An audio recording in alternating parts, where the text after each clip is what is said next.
2 years ago, during the summer, my late husband and I had a shocking incident with the Bigfoot in the woods behind his parents' home in Natchitoches, Louisiana.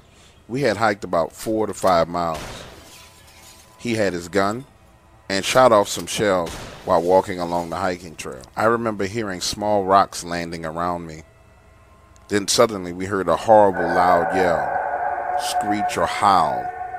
Not sure how to describe it, but we stopped and looked at each other with wide eyes. Scared, we began to walk faster. All of a sudden, we heard it again, only this time it was a lot closer and way louder. We ran as fast as we could. I didn't want to see what made that sound, but I already knew what it was. It was Bigfoot. I'll never forget the way it sounded and the terror I felt. We didn't realize how far we had walked until finally we made it to the highway. We were about 3 to 4 miles past his parents' house. We just figured had felt threatened from the sounds of the bullets being shot. Eventually, we shared this with his parents. They said people had many sightings of Bigfoot in the area. Also, that people were complaining about seeing them looking through their bedroom windows and doors. We went back into that area the next day and found footprints and took casts. I have included the pictures.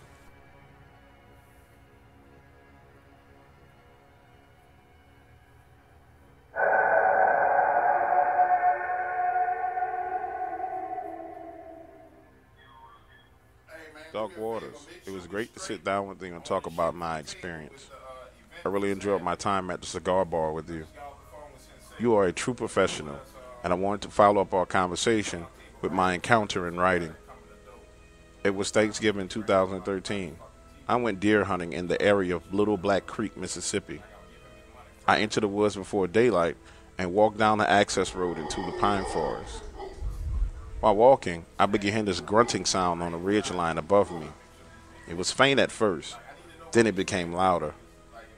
I could hear grunting and heavy footsteps as something moved down the ridge line and across the access road about 150 yards behind me. I quickly moved to a tree and sat still, listening. Then I heard a series of tree knocks, followed by the sound of a deer crying out in pain. From that moment on, everything went silent. I just sat there against that tree until first light. Then I got the hell out of there.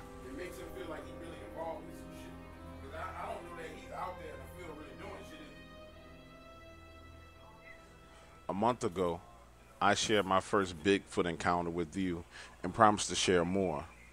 As you know, I worked as a construction engineer for a major utility company in Arkansas.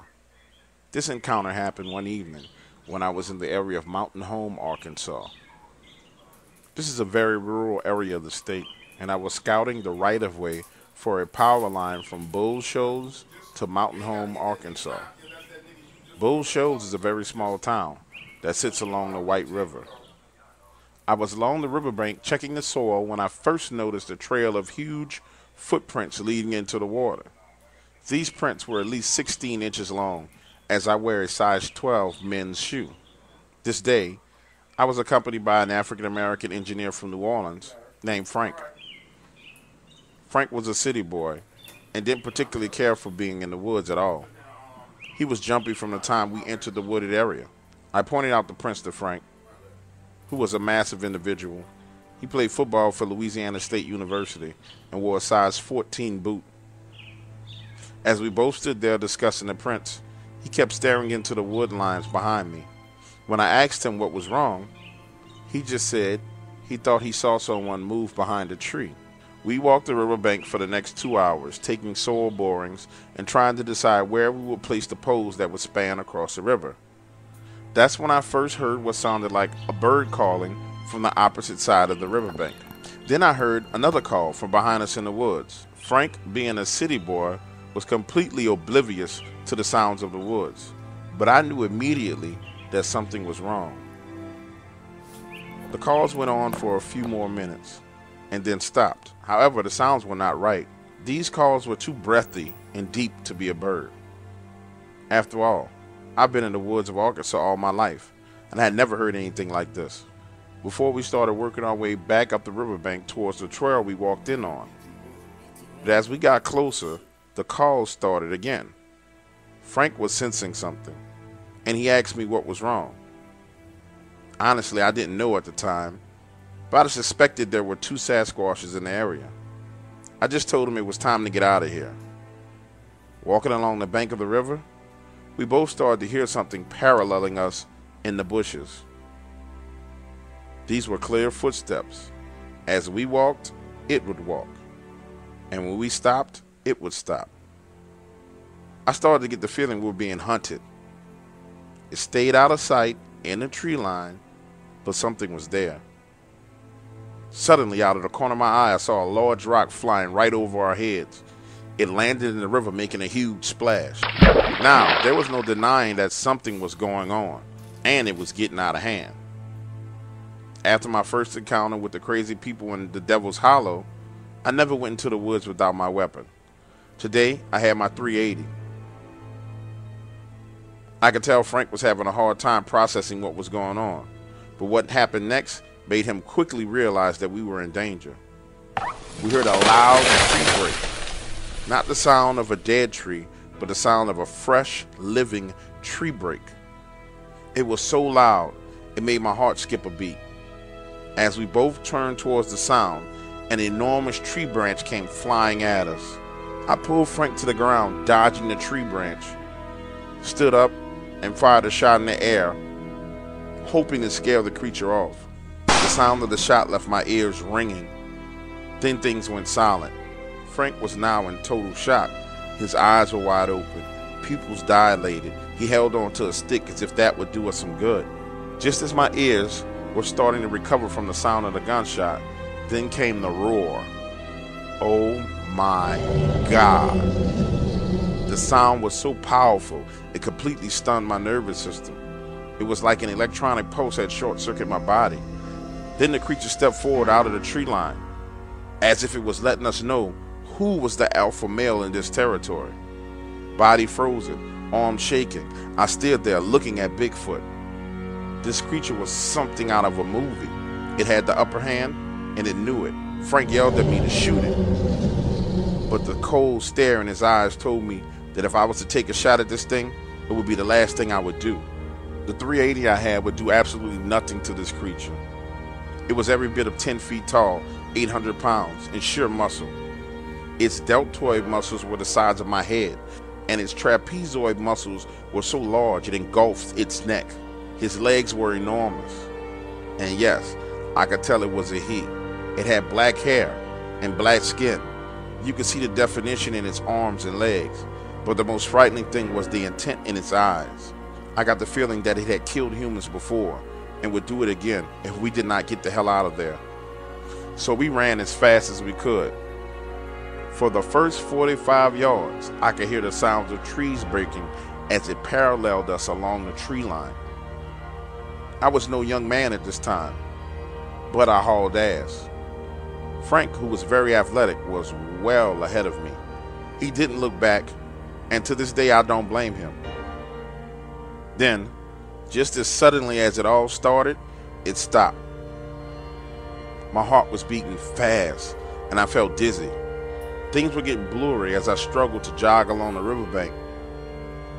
By now, Frank was out of sight. I was alone, and feeling like I was going to have a heart attack. In that instant, my mind fell into despair. I knew that this Bigfoot was going to drag me off into the woods, but instead, Frank came to my rescue.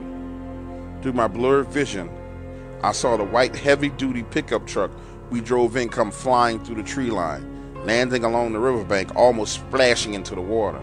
He sped up to me, dirt and mud flying through the air. Frank jumped out, helped me in a truck, and sped off away from the area. Oh my God. Thank you, I said. Frank just smiled and said, I'm not a punk-ass bitch that would leave you. I was gonna ram that motherfucker. He was laughing as if he had lost his mind. In that moment, I figured he pretty much had.